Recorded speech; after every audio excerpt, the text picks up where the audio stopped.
Welcome everybody to the Jamez Report. I'm your host, Mr. Jamez. Today we're going to be talking about none other than WWE Extreme Rules Aftermath. Who lost an eye between Rey Mysterio and Seth Rollins? Who walked out Raw Women's Champion, Sasha Banks or Asuka? And who destroyed who between Bray Wyatt and Braun Strowman? Either a World versus the Monkster Among Men. All that and more coming up right here, right now on the Jamez Report. So let's get first out of the way. Extreme Rules was a highly disappointing pay-per-view, to say the least. They had a lot of hype. I was really hyped for the match. If you watched my video from yesterday, I was really hyped for this match, these match cards. I was really hyped for what the show could possibly bring. And for the most part, it fell flat, and I was pretty disappointed. But to say the least, on a more positive note, the SmackDown Tag Team Titles match was a very great way to open up the show. Was it the match of the night? No. And I'm going to get into that as we continue along with this video. Cesaro and Shinsuke Nakamura versus the New Day. The rumor had it that Cesaro and Nakamura had the New Day's number. Now, if I just want to go off and say something right now, I want to say that Cesaro really looked like the star in the show. For whatever reason, I kept watching what Cesaro was doing in the ring. Yes, you had the New Day. Yes, you had Big E and Kofi Kingston in that ring. Yes, you had Shinsuke Nakamura, but I was really pulling for Cesaro and Nakamura to win, mainly for Cesaro's sake. I think Cesaro, and I said it in my video yesterday, and maybe I'll make a video of it in the future if you guys want me to. Leave that in the comments down below if you want to see a Cesaro video of me just talking about Cesaro and what he's accomplished and been overlooked in the WWE about. That all being said, who ends up winning this match, you may be wondering. If you don't know already, it was Cesaro and Shinsuke Nakamura, with Kofi Kingston being put through the table. And it was kind of like a double the pride, double the fall, because the New Day double stacked the tables outside the ring in the middle of the match. And it was Kofi Kingston saying, "You asked for this, you asked for this, you asked for this." Getting real cocky when he thought that Cesaro was going to be going through the table. Turns out that did not happen. It was Kofi Kingston himself, Mr. You asked for this. If anything, you asked for it, Mr. Kofi Kingston, because Cesaro and Shinsuke Nakamura are your new SmackDown Live Tag Team Champions. And I would like to go on record saying I called it that if there's going to be a title that changed hands, it was going to be the Tag Team titles, and it was the Tag Team titles. Now, the next match that would come up was actually a surprise. I figured it would be MVP versus Apollo Crews. We'll get into that match here later on as well. SmackDown Women's Championship match. SmackDown Women's Champion Bayley defends her title against Nikki Cross. This was a very good match as well. I didn't see nothing wrong with this match. Nikki looked like she was on her A game. It definitely looked like she came to fight. She rose to the occasion. I was a little skeptical, to say the least, for Nikki Cross, because I haven't always been the biggest fan of her in-ring ability. She was young and green when she came up. Maybe it's just her character, to the fact of where I can't get into her as well as I can get into the other characters. And that's not a knock on her as a performer. It's just, we all have them certain characters that we really like and we really enjoy. And Nikki Cross has always been one I don't think I could ever really get into. But last night I was feeling it and I was really pulling for her. But Bayley would end up getting the win with some help from Sasha Banks, as you could have guessed. And so Bayley is still your SmackDown Women's Champion. All that being said, so far, what do you guys think of the Extreme Rules? I want to hear from you. What did you think of Extreme Rules? I know there's a lot of disappointment, so I want to hear what everybody's disappointed about. Heck, we're probably on the same page of things that we are disappointed about. And that all being said, leave that comments below. If you like this content, hit the like button for me. That helps me out as a podcaster. And hit that subscribe button so you never miss a report from the Jamez Report ever. It'll always notify you. That way you always get hot off the presses every single time. By the way, I'd like to point out, if you notice my t-shirt, I do have a body underneath here. I don't know if you can see me or not wearing this shirt. Please don't unsubscribe for that joke. I don't have a lot of friends, so please just fake laugh. Give me a courtesy laugh down below in the video. Thank you very much. Now, And that being said, the United States title match, it was bragged up for the last couple of weeks that Apollo Crews was returning from injury from the full Nelson that Bobby Lashley had given him a couple weeks back. MVP has crowned himself the United States champion leading up to this match. And I was really looking forward to this match. I really wanted to see MVP win for being the fact that I'm a huge MVP fan. But I also understood that Apollo Crews needed this win more than MVP. It turns out that MVP would win by forfeit because they came out and said that Apollo Crews did not pass his physical earlier that day. Now, I don't really like to speculate. I don't really like to say things, but I've seen a lot of people was upset by this, saying it was bad storytelling. I don't believe that Apollo Crews not showing up into a pay-per-view match was part of the story. Especially if you watch the kickoff show where they interviewed MVP and Bobby Lashley. They didn't hint at nothing that Apollo Crews was not going to be there. As you guys know, and I'm getting real behind the scenes of WWE or any wrestling organization, it doesn't matter if it's AEW or not, they are doing tests, COVID-19 tests on their employees all the time before every show to make sure before any show and any taping goes on air, to make sure that they're going to be healthy and they're going to be ready. The only thing I can think of is that WWE has done a lot of stupid things. They do a lot of things that upset the fans, and they don't seem to care at times about it. I don't believe they would build up a match such as MVP versus Apollo Crews as many weeks as they have, and nothing gets posted on the internet ahead of time, like the Roman Reigns case when Roman Reigns pulled himself out of WrestleMania 2 weeks before WrestleMania began. I don't believe that they would book this match unless this match was really going to happen, especially in the time and era that we're living in with this pandemic. And I think all they was able to do was adapt to the situation. I don't know for sure, but with them doing COVID-19 testing, maybe Apollo Crews had a fever. Maybe he didn't pass the COVID test. Nothing's been released. I'm not asking that things be released. That's his private business. That's his private life. That all being said, I think they just adapted to the situation that MVP would just say that he is the United States champion by forfeit. And I do believe that what you're going to see is the fact that Apollo Crews will return, and Apollo Crews will come back after that championship in probably another 2 weeks. That all being said, so here we are. MVP's the United States champion. We'll see where that storyline goes. The next match was one of the most anticipated matches that this card had. And I know you all been waiting to see what I was going to say about this match. Eye for an eye match. I said in my last video, I said it would be a cinematic match. I was hoping for a cinematic match. It turns out it was a regular match. And let me tell you something. Let's take away the ending for a minute. For those of you who knows how this match ends and the disappointment that was to follow, and we'll get to that.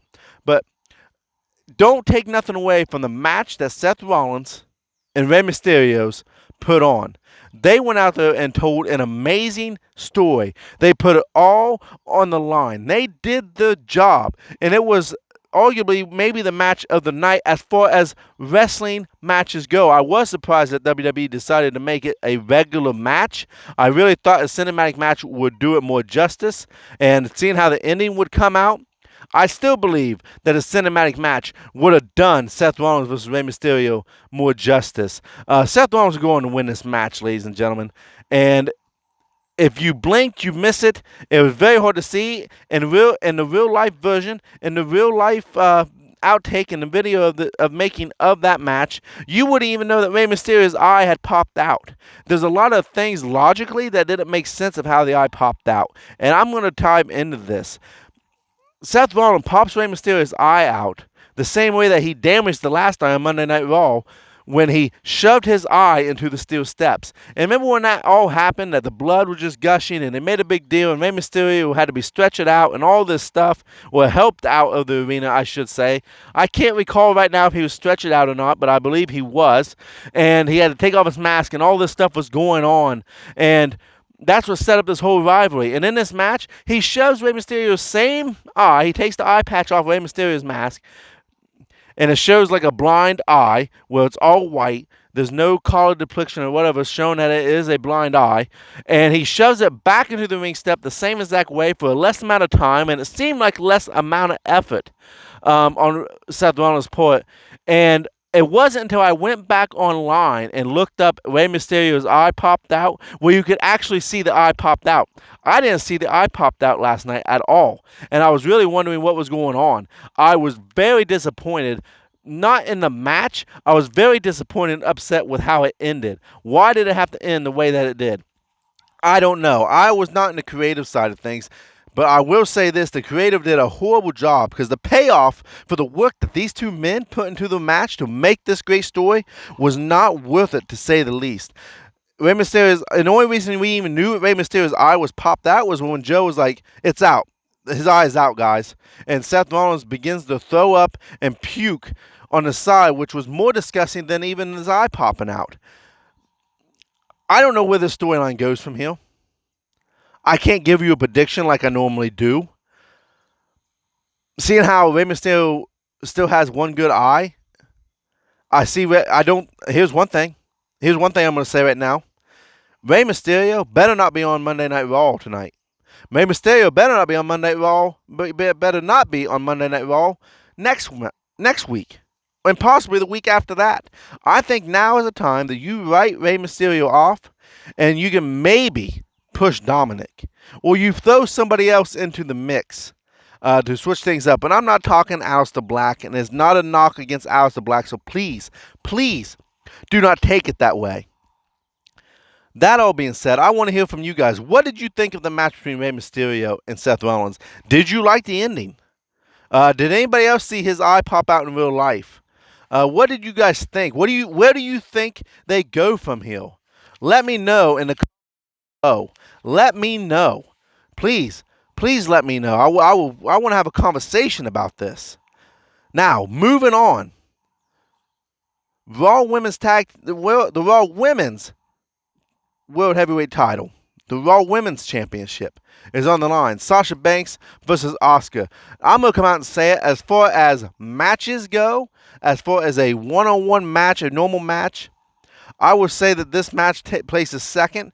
I really say that Seth Rollins versus Rey Mysterio is the better match. I really believe that. I'm going to stick to that 100%. I'm not going back on that. But this match would come in second. I knew this match was going to be a good match. I knew this match was going to be a solid match. You don't put Sasha, who's been wrestling, by the way, her best matches to date since she's been in the WWE, since she's wrestled Charlotte Flair. I'm just telling you right now, she is on cloud nine. She's becoming a big star. With Charlotte Flair gone, Becky Lynch gone, who's going to step up? And I believe if anybody's going to step up, it's definitely going to be Sasha Banks.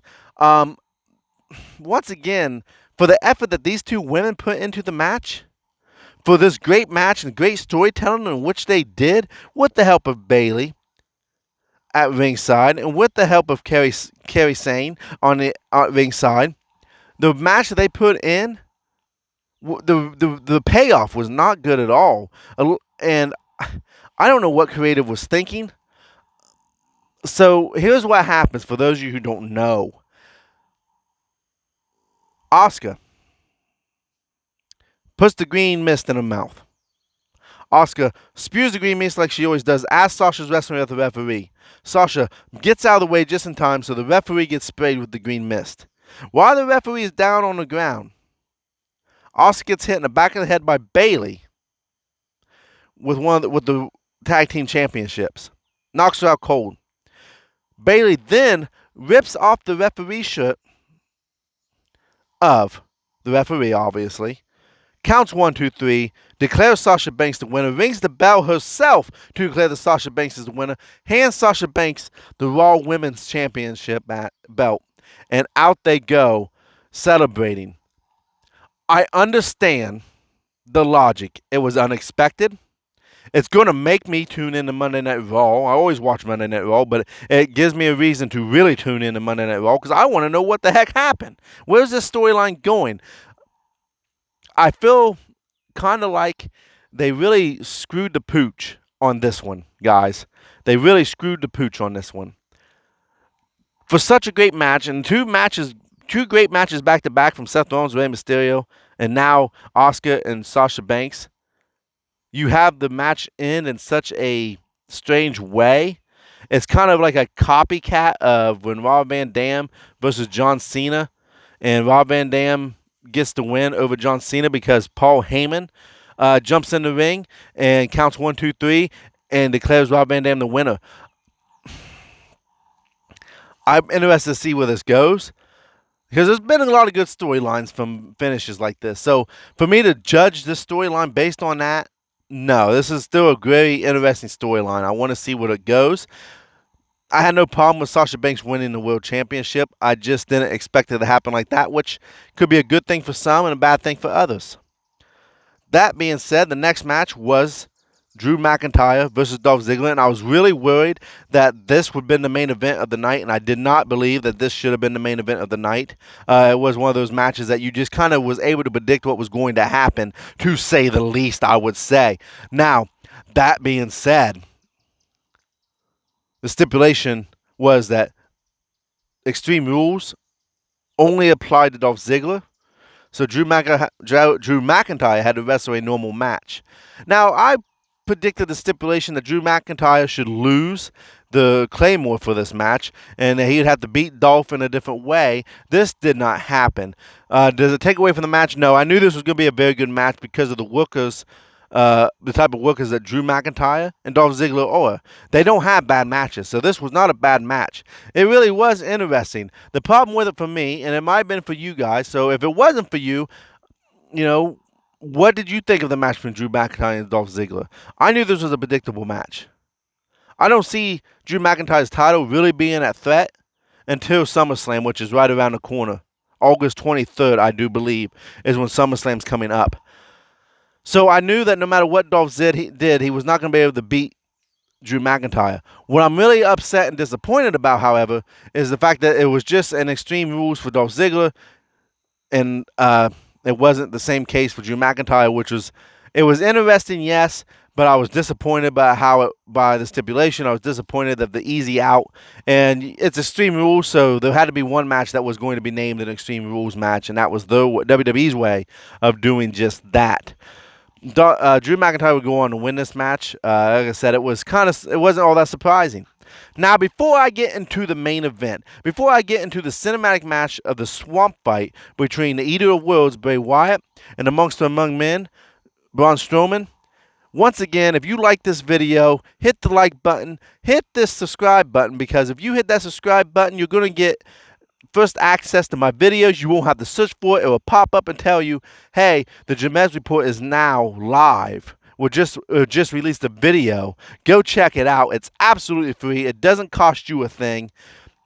And it makes me feel good, and that's all that matters, right? Except for making you guys feel good, but it makes me feel good. So why not help old Jamez out a little bit, so I don't have to make no more lame John Cena jokes about not being able to see me because of my t-shirt. There's my plug.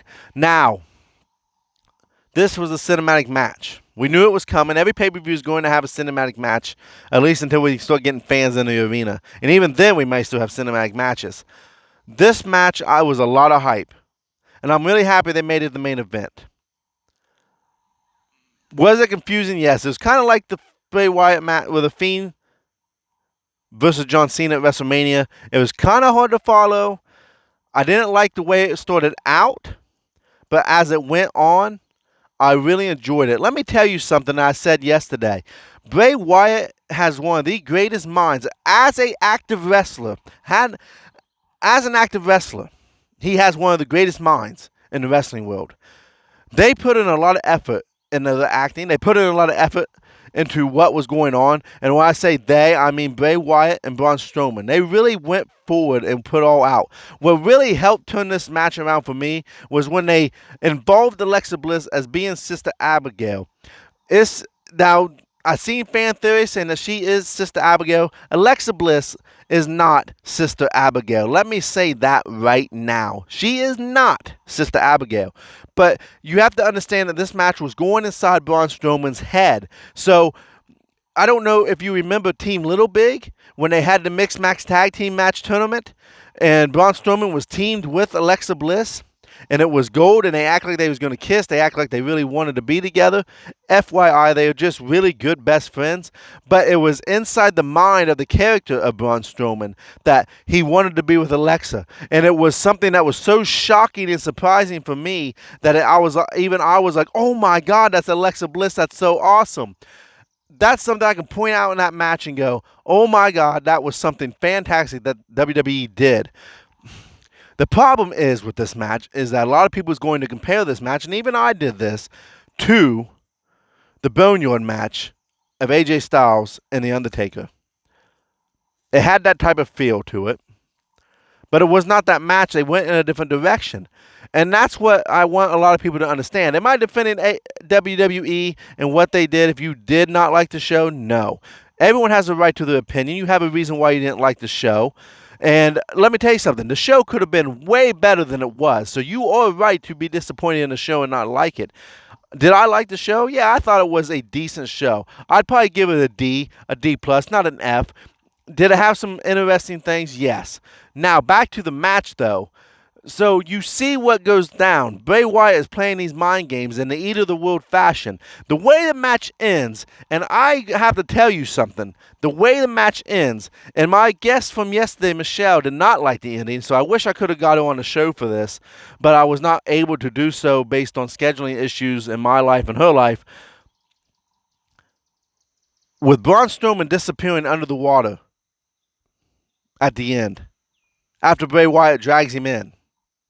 And then Bray Wyatt comes jumping out, and he gets pulled back down underneath. And then to have the Fiend come out of the water and just staring at the camera, and it zooms in on him, I got like the Friday the 13th or a Nightmare on Elm Street type of feel from that, and for nostalgia reasons. But let me tell you something. This opens up the story so well to the fact that you know they're going to face each other at SummerSlam again.